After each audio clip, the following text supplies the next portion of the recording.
서울고등법원이 더불어민주당 이재명 대선 후보의 공직선거법 위반 혐의에 대한 파기환송심 1차 공판기일을 오는 5월 15일에서 대통령 선거 이후인 6월 18일로 연기하기로 결정하였습니다.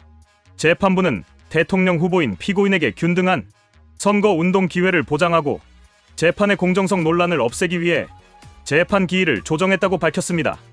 이 같은 결정에 대해 더불어민주당은 국민이 해냈다, 국민의 승리라는 식의 논평을 내며 크게 환호하였으며 일부 의원들은 대법원장을 겨냥한 직설적 비판까지 쏟아내며 정치적 승리로 규정하고 있습니다.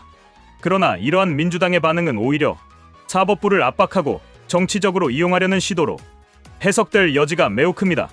우선 이재명 후보가 직면한 공직선거법 위반 혐의는 결코 가벼운 사안이 아닙니다. 그는 지난 지방선거 당시 토론회 등에서 허위사실을 유포한 혐의로 재판을 받아왔으며 대법원은 1심과 2심의 판단이 엇갈리자 사건을 파기환송하였습니다. 그만큼 법리적으로도 민감하고 정치적으로도 중요한 사건입니다. 특히 이 사건은 단순히 한 정치인의 도덕성 문제를 넘어서 대한민국의 선거제도와 관련된 중대한 법적 판단을 요구하는 사안입니다. 이 후보는 한때 법률가 출신이라는 점을 강조하며 국민 앞에 법치를 중시하는 지도자로 자처해왔습니다. 그러나 실제로는 자신에게 불리한 재판에는 정치적 프레임을 덧씌우고 사법부를 불신하게 만드는 언행을 반복하고 있습니다. 이번 재판 연기 결정은 물론 재판부의 재량입니다. 공정성과 형평성을 고려하여 선거 직전의 재판이 미칠 파장을 고려한 결정일 수 있습니다. 그러나 이 결정을 둘러싸고 민주당이 보인 태도는 그 자체로 매우 심각한 문제입니다. 조승래 수석 대변인은 이번 결정을 당연한 것이라 평하며 나머지 재판도 모두 연기하라고 주장하였습니다. 정성호 의원은 사법부 수뇌부의 압력 속에서도 소신 있는 결정을 내린 재판부에 감사한다고 했고, 정청래 의원은 아예 내란종식 정권 교체 민주정부 수립이라는 과격한 표현을 사용하였습니다. 김승원 의원은 조희대 대법원장의 사법 쿠데타는 일단 진압됐다고 주장하였습니다. 이는 사실상 사법부를 정권의 하수인으로 몰아붙이며 자신들의 정치적 목적에 반하는 모든 사법적 판단은 부당하다는 인식을 드러낸 것입니다. 이 같은 발언들은 사법부를 향한 노골적인 겁박이며 민주주의 원칙에 대한 심각한 도전이라 할 수 있습니다. 대한민국은 삼권분립에 기초한 자유민주주의 국가이며 사법부는 독립적인 헌법기관입니다. 재판의 일정을 정하고 법리를 해석하는 권한은 법관에게 있으며 정치인은 그에 대해 왈가왈부할 수 없습니다. 더욱이 대법원장을 향해 쿠데타를 자행했다고 표현하거나 사퇴하라고 압박하는 행태는 입법부 구성원이 사법부를 침탈하려는 시도로 보일 수밖에 없습니다. 이재명 후보와 민주당은 그동안 반복적으로 사법부를 정치화해왔습니다.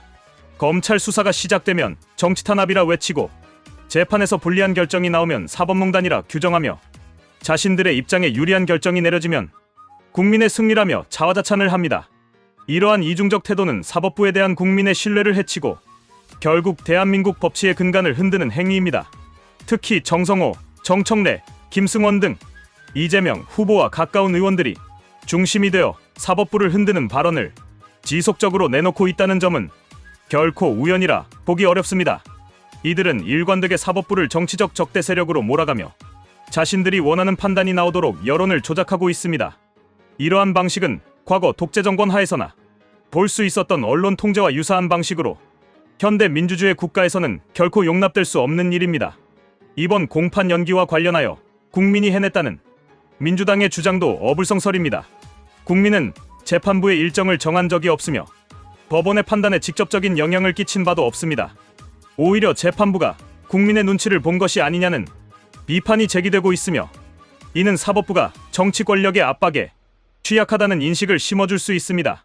법은 감정이나 여론이 아닌 사실과 증거에 기반하여 집행되어야 합니다. 특정 정당이 자신들의 입맛에 맞는 결정을 두고 국민의 승리라 말하는 것은 마치 재판이 국민투표처럼 결정된다고 오도하는 것으로 대단히 위험한 정치 선동입니다. 이재명 후보는 자신이 억울하다고 생각한다면 법정에서 당당히 그 주장을 펼치면 될 일입니다. 그러나 그는 언제나 정면 대응보다는 정치 프레임을 씌우고 자신을 희생자로 만들며 여론전에 집중해왔습니다. 검찰과 법원을 향해 윤석열 사단이라 비난하고 판결 결과가 불리할 경우 정치보복이라 규정하는 태도는 정치인의 올바른 자세가 아닙니다. 공직에 출마하는 사람이라면 누구보다 법을 존중하고 법 절차에 충실히 따라야 할 의무가 있습니다. 자신의 사법 리스크를 정치 프레임으로 회피하려는 이 후보의 행태는 유권자를 기만하는 것이라 할 수 있습니다. 결론적으로 이번 공판 연기와 이를 둘러싼 민주당의 반응은 단순한 재판 일정 변경 이상의 의미를 내포하고 있습니다. 이는 사법부를 향한 정치적 압박의 실체를 보여주는 사례이며 동시에 더불어민주당과 이재명 후보가 법치를 얼마나 경시하는지를 적나라하게 보여주는 사건입니다. 정치와 사법의 경계가 허물어질 때 가장 피해를 보는 것은 국민입니다. 국민은 정쟁과 선동이 아닌 법과 원칙이 지배하는 사회를 원하고 있습니다. 사법부는 정치적 압력에 흔들리지 않고 독립적으로 재판을 진행해야 합니다.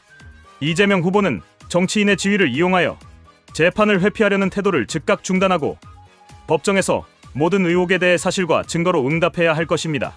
더불어민주당 역시 정치적 유불리에 따라 사법부를 공격하는 이중적 태도를 버리고 법 앞에 평등이라는 민주주의의 기본 원칙을 존중해야 할 것입니다. 그래야만 대한민국의 사법 정의는 지켜지고 국민의 신뢰는 회복될 수 있을 것입니다.